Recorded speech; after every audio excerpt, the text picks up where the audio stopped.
I'm so excited to learn something from you today, Bake Club. In case you do not know this incredible human, though, if you have any sort of ice cream obsession, it's impossible not to know her. This is Pooja from Malai Ice Cream. She ships the most delicious ice creams nationwide on Goldbelly. She has an incredible scoop shop in Cobble Hill, Brooklyn. And she, among many things that we'll learn about her today, takes so much of her inspiration from food memories and flavors that she has carried with her through life. She is an incredible tastemaker on many levels. And we're about to learn something from her today. Pooja, welcome. Thank you so much for having me, Christina. This is such an honor. I'm like in shock that I'm talking to you right now. So this is awesome. I just want to say my freezer is already full of ice cream. Can you see down? Look, you can see some of the pints peeking up. But we're not making ice cream today, right? What are you teaching us today? We're going to make a variation. Everything has to include ice cream with whatever I make. So we're going to make some ice cream sandwiches. We're making Pooja's ice cream sammies. Okay, and are they just any ice cream sammies? So we're taking my mom's granola chocolate chip cookie recipe. And when I say my mom's, I mean like the back of the chocolate chip cookie bag.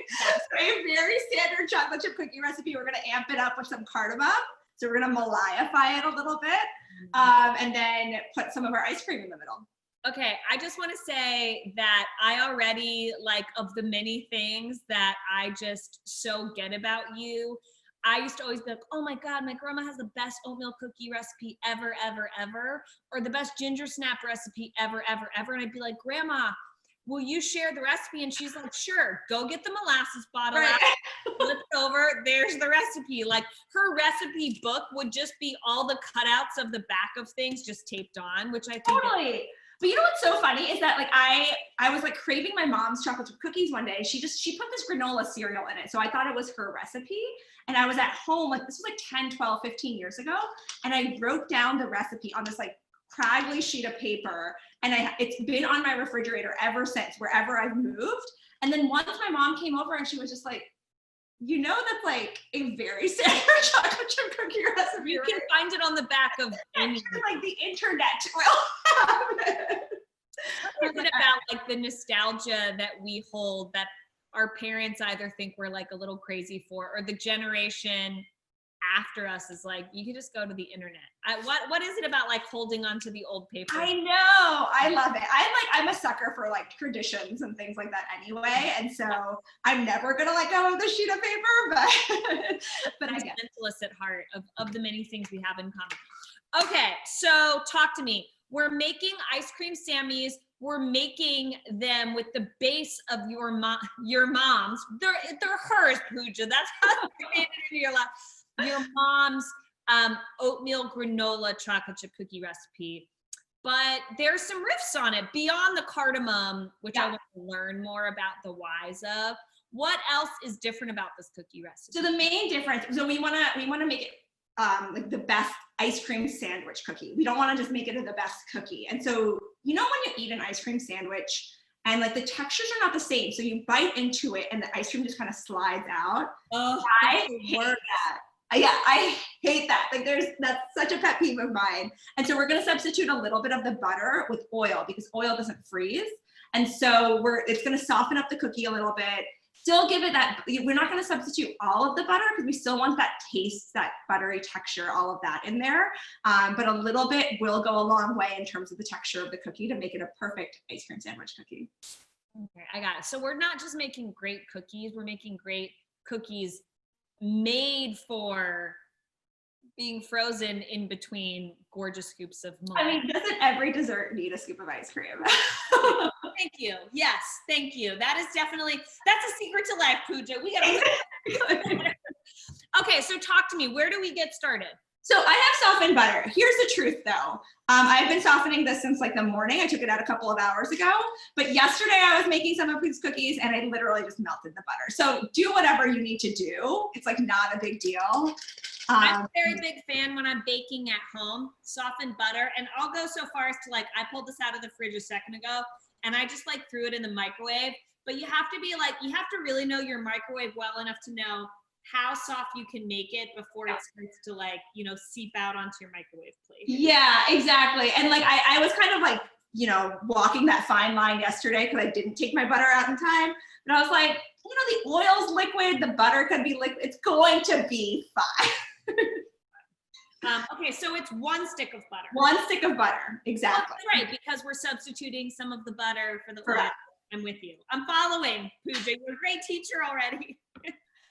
Well, this isn't, like we just found out, this isn't rocket science. So we're gonna take 1/4 of a cup of oil. Any neutral vegetable oil, I literally have canola oil. If you have grapeseed oil, you should definitely use it. I've never tried it with olive oil before, but you know, I think that would be delicious as well. The one thing I would stay away from though is coconut oil, just because it does change textures as it freezes, right? As it gets cooler. And so that's not going to help your cookie at all in terms of that ice cream. We're thinking more, got it. We're thinking more oil, neutral color flavor is key. Exactly. If you have something that's going to impart flavor, just double check how it will freeze before you decide. And then beyond that, what type of flavor it will impart. Yeah, yeah, exactly. Like, I think that like, you know, a sophisticated version of this would be a good quality olive oil, but remember that like these are ice cream sandwiches, so you're gonna have a lot of flavors going on a lot in there anyway. And so this is probably not the place to use your best oils. Oh, that's interesting. So when you think about crafting an ice cream sandwich, I imagine you're thinking about what's on the outside and what's on the inside, but because you are a queen of ice cream, the ice cream is still a bit of the star of your ice cream sammies. It's not like well, you want everything to fit together, right? Like you want all of those flavors to fit really well together, but you don't want any kind of conflicting flavors. And so if you have an olive oil, cardamom, chocolate chip granola cookie, and then put in like an orange fennel ice cream, that could go well together. I'm not saying it doesn't, but you just want to think about all of that before you start making it, because and the other thing, I'm just gonna like get this tip in too, is that when you freeze something, it mutes the flavors a little bit. So this is not the best place to use your best quality fats and things like that. Like I would normally use like a good European style butter for my baked goods, but this is not the place for it. This is like very standard because you're muting the flavor anyway. That's actually, I think, one of the most important call outs that we have not spoken about on Bake Club at all, which is, okay, y'all, just real talk. Think about when you have your first bite of like ice cream at like your local ice cream shop, or even like, you know, Holy Pajamas movie night situation. The first bite always tastes so amazing because your mouth is still really warm and it can pick up so much flavor. But if you think about what that ice cream tastes like when you're multiple bites into it, your mouth is cold, the ice cream's cold, and everything's just a little bit more numb, right? Like, I don't know about you, I eat my ice cream super duper slow. Like I almost like it not nearly melted, but like melted around the edges. Yeah. And I eat it slow, and I almost always eat it with like bubbly water or a glass of water, because I like to let my mouth warm up so that I can really take in as much of the flavor as possible. But you're right, it's almost like you have to jack up the flavor of anything, any ice cream base or even a cookie, something like this, because the volume naturally gets turned down when it comes out of the freezer. Exactly, and you'll probably notice that when you do eat that ice cream like a little bit softer, you can taste more of those flavors. It's just naturally gonna come out that way. Yeah, the experience for me is that much more magical, even though it drives people crazy because they're done eating their ice cream. I know. My ice cream in a cup, because I can't eat it slowly in a cone. Like at an early age, I'd always get in trouble because my ice cream would fall on the ground and my parents would be like, we're so over right now, eat quicker. And so I got conditioned to eating it in a cup, but I eat my ice cream slow and in a cup every time. And I think I'm probably the most annoying person to eat ice cream with because it's such a joyful experience for me, but it's a slow experience. Yeah. You know what's really funny for me? I always eat ice cream in a cone because I just love ice cream so much that the thought of like any drops being left in the cup, it's like I want to eat it all. So. And I get the cone appeal. I mean, I'll eat a cone on the side, or like the way that a little bit of your ice cream sogs up a little bit of your cone in a really delicious layer.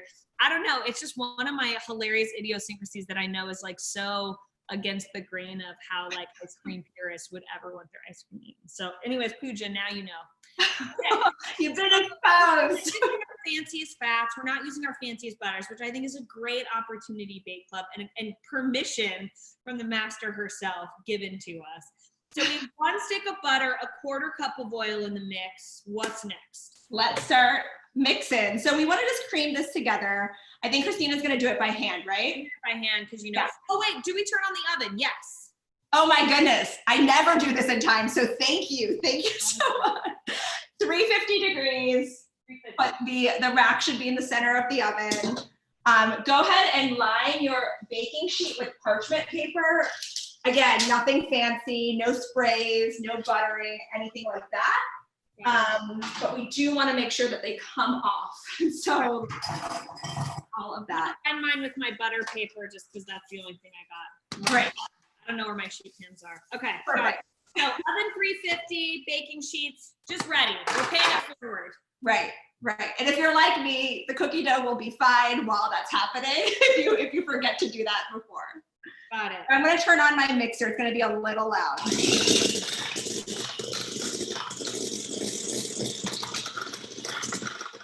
Okay, this isn't going to take very long if your butter is softened. Yeah. And like it's going to be a little separated because of the oil, but that is just fine. I would just keep a rubber spatula on hand as well, just to like be able to by hand just mix it all together and bring it all together. And then we're gonna do standard chocolate chip cookie stuff. So equal parts white sugar and brown sugar, 1/2 cup each. Okay. 1/2 cup granulated, 1/2 cup light brown. And have you played around with any other sugars here, like dark brown or like honey, molasses, anything like that? I imagine the like honey could be interesting from a softer cookie standpoint, knowing that you want to freeze it. Yeah, that's actually a really good point. I haven't tried it with honey. I think it would be delicious. I do always use dark brown sugar instead of light brown, just because I'm kind of like, it's kind of the same thing, and this might give you a little bit more flavor. I have no science behind that at all. I think it's totally personal preference, which I think is really interesting. Did your mom make your like classic chocolate chip cookie with dark brown sugar?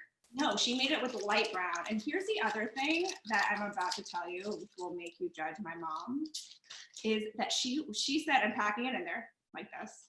Yeah. Maybe a little bit over the top, but whatever. That's the way I do it. She always would say that the salt is optional.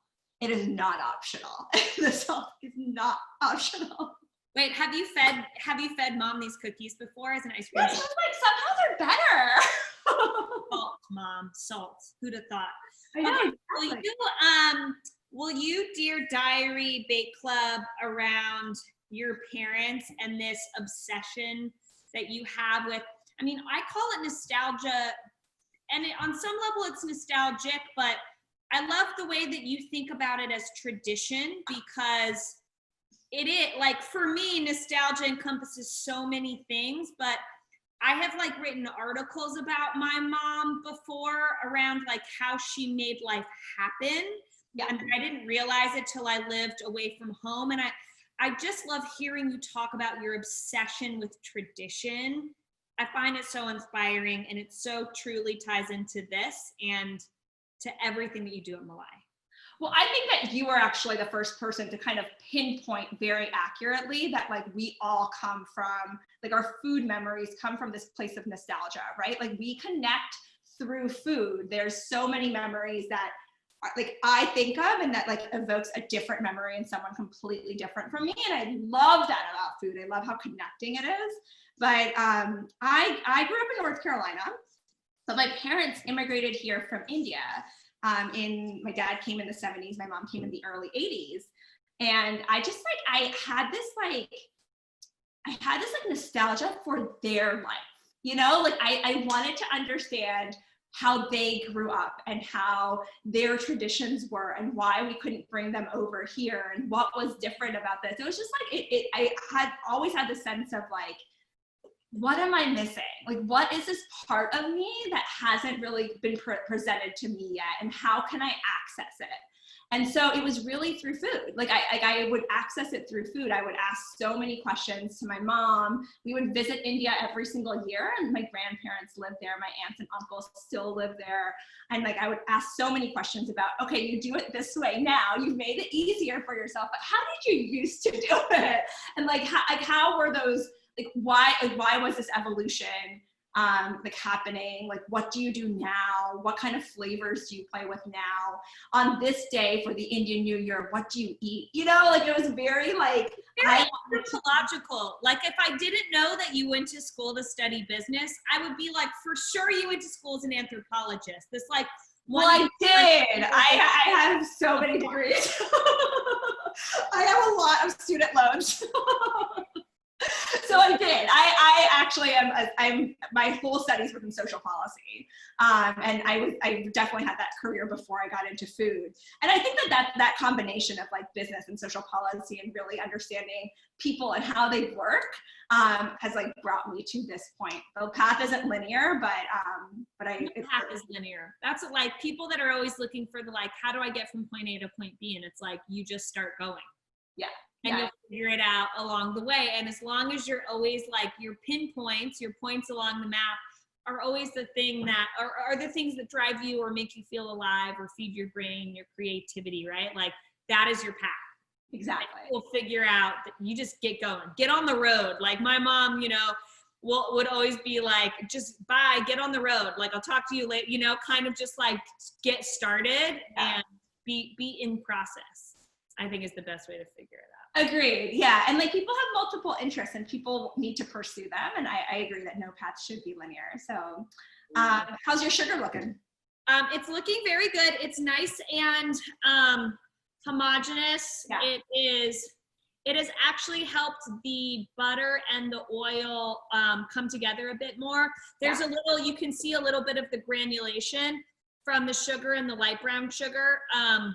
Which is exciting, but it's one sort of beautiful, like light brown, light yellow mass, which I'm excited about. And you're grabbing your eggs, I'm assuming. I got I'm getting my eggs. Remind me, how many go into this? Two. So that's interesting because it's almost like if you were making a fudgy chocolate chip cookie, you would use one egg, but we want something it's not like whoopie pie cakey, but again, it's something that's cakey. But it is going to be, it's not going to be like your crisp chocolate chip cookie either. I will also say this because Malai is an egg-free company. So the reason why we are egg-free is because there's a couple of reasons. Eggs have a flavor. And I wanted like the local dairy that we're using and the beautiful spices that we're using in the ice cream to really shine. And so I didn't want the eggs to kind of block that flavor. But the second reason for that is there's a huge population from the state where my parents are from, Gujarat, where they eat dairy. They eat dairy, but they don't eat eggs. They don't consider eggs to be vegetarian. And so I didn't want to pull from my culture and make this inaccessible to them. And so we are completely egg-free in the Malai kitchen for everything, all of our baked goods and ice cream. So if I were making this in the Malai kitchen, I would just substitute a flaxseed egg. Got it. So for those of you that are not, that are egg-free bakers or egg-free eaters, or you know that you're baking for egg-free friends, you can basically make, I don't know what you all call it in your kitchen, we call it a flax egg, which is basically ground flax meal that you can usually find nowadays. I find even at like the Walmart in the baking aisle, ground flax meal and a little bit of water. We'll put the conversion next to the recipe just so you all have it. I've done it before. I did it with Tavel's Monster cookies. They turned out great. Because a cookie is not about eggs, the eggs are there for like, you know, lift and texture and yes, a little bit of richness, but it's really not about the egg. It's super easy to make an egg free. And also brilliant to know that all of Malai's ice creams are egg free. They're so good and so rich. I'm a little floored to know that there's no egg in it. Yeah, so that's why they melt a little bit easily too. So your slowness. Also, I like a slight, you know that's what I'm into. So. Okay, So we have our 1 stick of butter, our 1/4 cup of oil, our 1/2 cups of sugar and light brown sugar, our 2 eggs. Okay, so this is where I always like to add the salt, the baking soda, and the cardamom, really. But I'm going to show you a little bit on the cardamom. So salt, as my mom said, salt is optional. That is not true. In fact, I doubled the salt in these recipes. In this recipe rather. So it's a 1/2 teaspoon of salt. I put in a full teaspoon. You're going to thank me later. This is very necessary. Boom, 1 teaspoon of salt. Love you for that. We're also gonna add a teaspoon of baking soda. I actually learned in your Bake Club video from Monday, I think, about the difference between baking soda and baking powder. Isn't it fascinating? Like the flavor that it imparts on a cookie is very similar in flavor, but what it does to the texture, you know, rise versus spread is different, which I just, you know. I had no idea. That was so interesting to me. I really just thought of like baking soda, it needs like acid to activate. Like that's all I really knew about that, but I didn't know about spread versus rise at all. Yeah, whenever we're trying to like solve a problem in the kitchen of like which way do you want it to go, that's how, you know what I mean, that's how we learn, and that's cool. Great to know. I don't know why they don't teach you this stuff, you know? They should be on the side of the little Arm & Hammer. Should. Cookies do this. I'm also going to add a teaspoon of vanilla right now as well. I'm using vanilla bean paste just because I like it so much, but regular vanilla extract is perfect. And could you substitute in another extract here if you wanted that to be part of the flavor story of your? 100%, 100%. I really like lemon and chocolate together, and I have a really great lemon oil that I put in here sometimes. Oh, lemon oil, lemon zest, lemon extract, that would be awesome. Yeah, that's so good. Obviously, almond extract would make a lot of sense. I'm not the biggest fan of almond extract, but you know, to each their own. That's somebody else's like tradition, nostalgic flavor. Correct, exactly, not mine. But I am going to show you about cardamom. So I have whole cardamom here. And so I always like using whole spices rather than ground, just because they'll have more potency to them. They'll impart more flavor. You'll need less of it. So I have whole cardamom pods. If you can't find whole cardamom pods, it's not a big deal at all. It's just use ground cardamom. It's very easy to find. And so I just want to show you what an entire, can you see the green cardamom pod looks like? So I'm just going to break these open. So I have my old school mortar and pestle here. And I'm going to show you the inside. So the shell actually also has flavor, but the real flavor comes from the seeds that are inside. You see those black seeds? Yes. And so they are like, it's basically cardamom, I would say, it's like such a mouth freshener too. It's like a warming spice like cinnamon, except it's much more floral. So it adds these like really bright floral notes to anything you add it in. It's delicious in ice cream. We use it in a lot of our ice cream, but it adds like a nice little zing, like a little pop of flavor in these cookies as well. And so I just like open up these pods, grind it up, and I end up with a powder looking substance like that. Amazing. Got it. So you're not microplaning, you're literally opening the pods up. I'm opening the pods up, but here's a little tip though. If you have a coffee grinder, which I have no idea why I do not have, or like a spice grinder, I don't have one at home. If you have one, you can grind the entire pod together and then just sift it out. Like I said, the shell also has flavor to it, not nearly as much flavor as the pod, as like the seeds inside, but you don't have to worry about opening up that shell, taking the little seeds out and grinding it by hand. You can definitely just do the whole thing together. It's so interesting. When I've used cardamom pods in the past to make like a pickling liquid, or to put it in like coffee that I'm brewing, which is another like pro move, I've never thought about, I never open up the pod. I'm always thinking about pulling the flavor from the outer shell rather than the inner of the pod. And I feel like my life is going to be changed with just a little smash. And if you don't have a mortar and pestle, you can use the palm of your hand or like the back of a what do you call it, the flat side of a knife, the way that you would like smush garlic. A spoon, like literally anything. You just need to open that up. It's actually, you can even do it by hand. You can just Got it. open.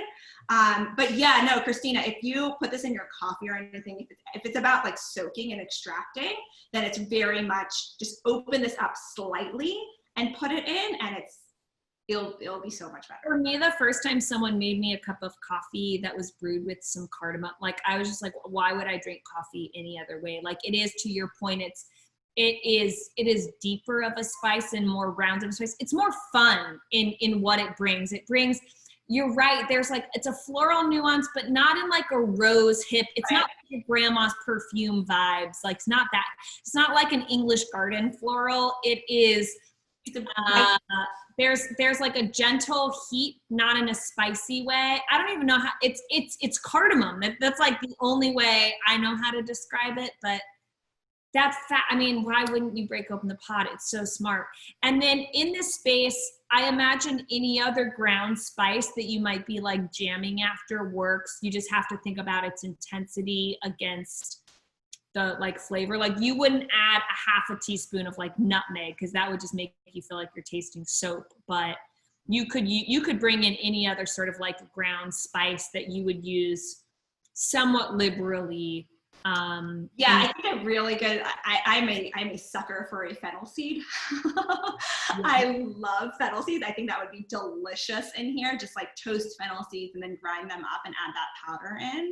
That would be delicious. Always toast before you grind, or does it just depend on the type of spice? Almost always. Cardamom, because they're in pods, we don't toast. There's no need to, but any spice that you do find like in its entirety in whatever you buy it in, you do want to toast it to like bring out the flavor a little bit more. Like any sort of seed, like to your point, a fennel seed, a sesame seed, the way that we think about using nuts the same way, like if Correct. It comes that way, if you know like a slow and low toast is going to enhance the flavor. You're putting it in for flavor, so give it as much leg as possible to get going. For sure. And then again, because like it's a cookie, it's a baked good, it's going to like take out some of the flavor in the heating process, and then again in the freezing process.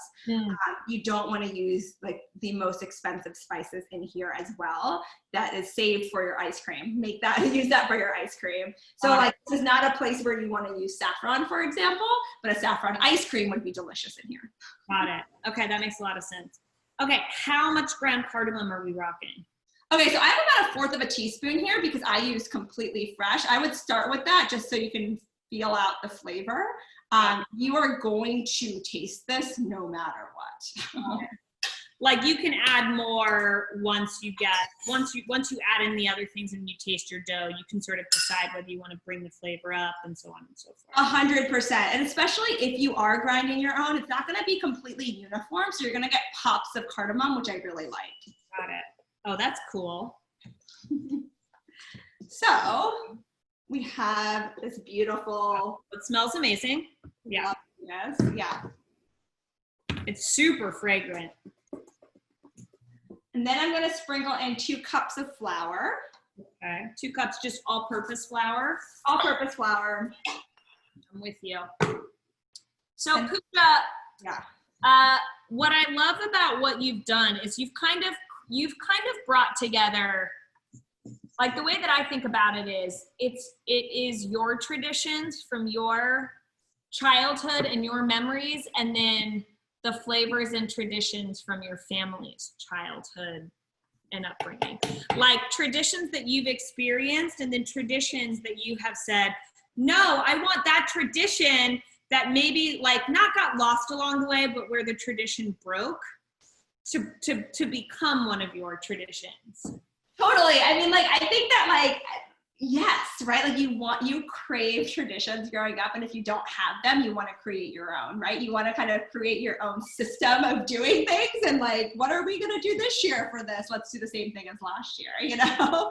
So, every Friday night is like pizza movie night, which was like the thing I always demanded as a kid, just like, it's the like secret to life is always having something to look forward to, whether that's a yearly, a weekly, a monthly.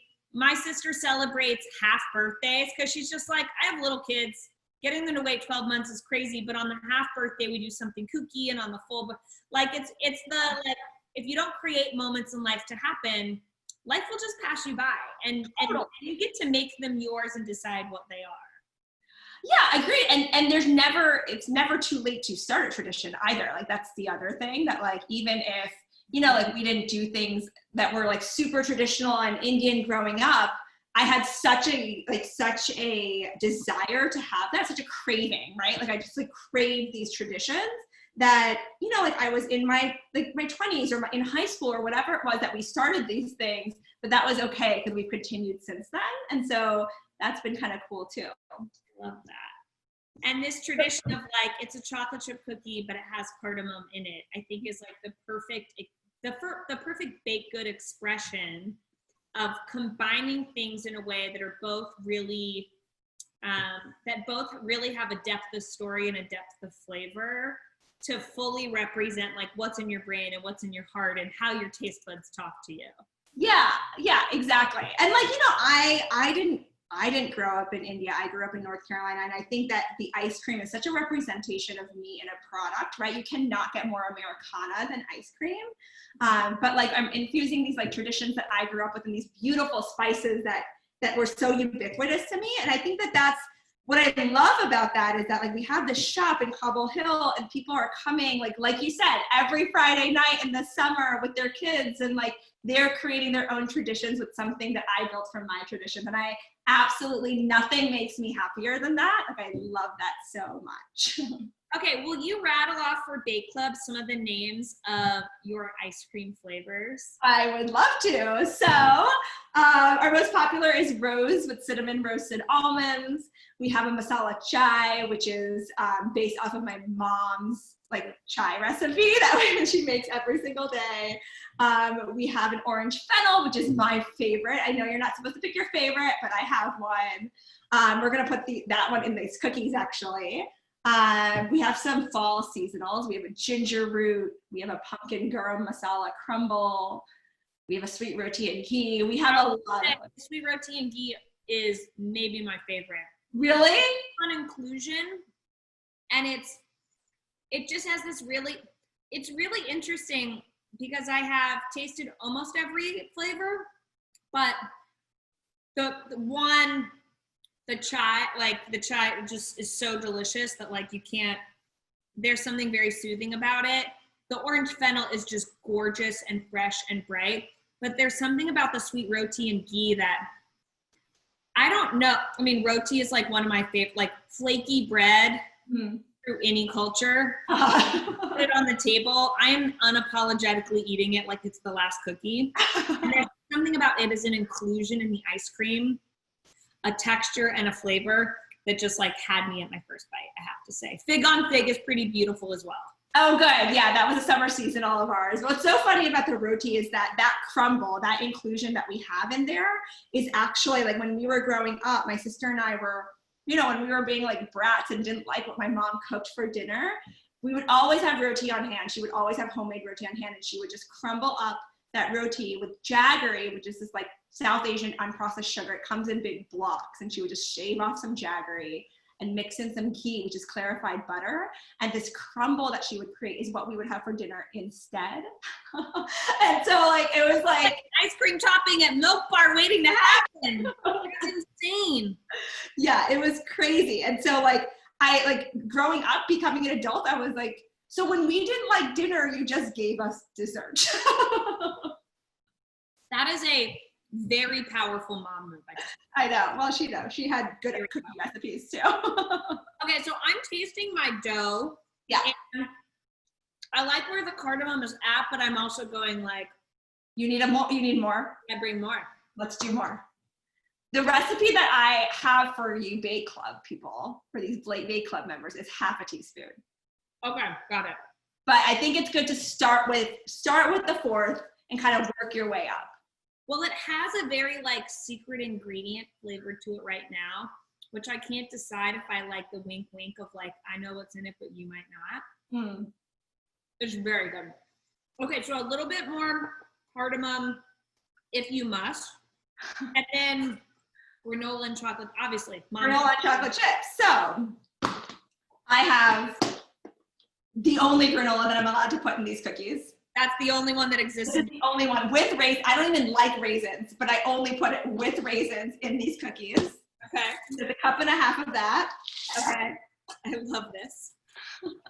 And then I have fancy chocolate chips, but you don't have to go based on how they come into our lives. I know. It's just such a beautiful thing of like, there is no other granola except for this granola. Because once when I was 5, this just is what it is. Okay. Don't look at my box. It's not the same granola, but I promise it's very good. It's good. Yeah. I mean, I've made this with homemade granola before. That's like really getting extra credit for these cookies. But you know, any granola would be delicious, but like don't use oats. Make sure you have granola because it adds more sweetness, it adds more crunch, and it's delicious. Got it. And then what size chocolate chips are we going? Size. Oh, not mini. Is that the only other, is that the question is that? No. How many, M-A-N-Y, not M-I-N-I. Oh. How many? 2 cups. I need help with my English. Okay, got it. So hold back. And what do you recommend? Do you like a semi-sweet, a dark? I like a semi-sweet. I'm a traditionalist when it clearly. I'm obviously, but I like a semi-sweet. I love it. Oh my gosh, this is so incredible. This is just one, I love the sort of like reinforcement of like, don't get it twisted, y'all, just because you have cookies doesn't mean they're going to make great ice cream sammies. The science behind a little bit of oil substituted for your butter in a cookie is what's going to make it really pleasing to eat. And then just sort of like thinking every step along the way, what are you making? What is the purpose of it? And how does every time you add an ingredient give you an opportunity to think about it differently? More salt, you want it sharper, you're going to eat it frozen. A little bit of personality with the cardamom. We're telling a flavor story after all. And then just the like outright nostalgia of the granola is just, my dough looks so incredibly happy. Yeah, I'm pleased with this as well. So these are straight up drop cookies. The only thing, so like I have a cookie scoop here. Mm-hmm. Definitely don't need one. Let's demonstrate with spoons instead. But the only kind of like added thing with this is that we're gonna flatten out the cookie dough balls a little bit so they do spread. Okay. And so we have like an even surface when it comes to putting the ice cream in. I see. So, I have a very soft cookie dough. It's very warm in here. So I'm actually gonna grab, if it is like that, feel free to refrigerate it for a second, but you definitely don't need to add that step. I have the other half of the cookie dough from yesterday that I made. Oh, cool. And do these cookies spread a ton beside what happens when you pat them down? Do they spread at all? No, you want to leave the cookies about like an inch and a half apart from each other, but they don't spread a ton. Okay, got it. But this is what I have it look like after I spread it out. Great. Yeah, perfect. Great. Right, so you're flattening them just to kind of like subdue the domed top, but not to make them totally flat because they will spread. Correct. These are drop cookies, right? So they're going to be rounded exactly with the domes on top, and we don't want that for the ice cream sandwich. Got it. Okay, cool. And then they go into the oven. They go in the oven. In my oven, exactly 13 minutes. I always say 12 to 15. You want them to be a little bit like crisp around the edges, like that golden brown color, which is given to you by the baking soda I learned on Monday by Christina. And they come out looking like this. Can you see that? Oh my God. No, I'm just saying, if you don't scoop all these cookies, you're not going to be mad. Out of control. I'm going to pull my ice cream out too. So the cookies come out after 13 minutes. We want a nice golden brown around the edge, and then you want your cookies to cool. Do you cool them at room temperature in the fridge or the freezer? Can you speed it up? So you can definitely speed it up. I cool them at room temperature, but I mean, like if you want to build your ice cream sandwiches immediately afterwards, then I would stick them in the freezer for a little bit just to make sure that chocolate is no longer melty. That's going to make a messy ice cream sandwich. Okay. No. You know me, I'm going into my ice cream drawer ready to take inventory. The ginger root is great. So how do you think about what you're pairing with this cardamom granola chocolate chip cookie? Like, what are our guardrails if we've chosen other brown spices or extract? Like, how do you think about the pairing of one to another at Malai? Because you have so much flavor in your ice creams. I'm like, all of them would be delicious. But my sense is that you have preferences for certain reasons. Yeah, I mean, I think that like a lot of our ice creams would be good in this. I think the rose with cinnamon roasted almonds would be delicious in this as well. But you want to, like, the reason why I picked these two is I think that they are a little bit unexpected with that cardamom. So you basically like want to create, what I think about is like, what kind of spice is it? Is it light or is it heavy? And I know that doesn't really necessarily make sense, but I think about like cardamom adding brightness. It doesn't like add anything that will weigh it down in any way. Like I think of, like when I think of cinnamon, for example, I think of like, you know, fall and like these like heavily spiced, like, and like it's like, it could be a heavier dessert. Yes. And so, and I don't necessarily think about that with cardamom, and fennel is kind of like woodsy and licorice, and it adds these like really bright pops as well. And so like, I think those two just fit really nicely together. Ginger as well just adds such a brightness to anything you add it to. So like, that's why I like this. But like, for example, like, you know, I think that, what's a flavor that would not work with this? I'm like thinking about a flavor that would not work with this. Like, it sounds like you like the yin and the yang of like, I know what the cardamom is bringing. I know I'm going to have these like earthy notes from the vanilla, the bitter notes from the chocolate chip. And so the like orange fennel makes a lot of sense because to your point, fennel is woodsy, but the orange is so light and bright that is sort of like the same reason why you wouldn't necessarily make like a sugar cookie with vanilla ice cream as a cookie sandwich. I mean, if that's your thing, go for it 100%. But the reason that we get like a chocolate, those like old school ice cream sammies that are like, you got a good like the Good Humor truck that are like chocolate and vanilla is the balance, right? Like, or the chip witch where it's like 2 chocolate chip cookies and vanilla ice cream. It's the like, the light bitter, the light dark, the light, you know, the heavy light, that sort of thing. It's kind of like you have to be playing. What I'm hearing from you is like the tension of what the ice cream brings and what the cookie brings should be 2 different things, not the same flavor. And like, think about that bite, right? Like, because they create different textures as well, like you're gonna get a flavor and a texture note that's gonna be completely different from that creaminess of the ice cream. That will be really nice as well. But yes, exactly how you put it. You articulated that much better than I did.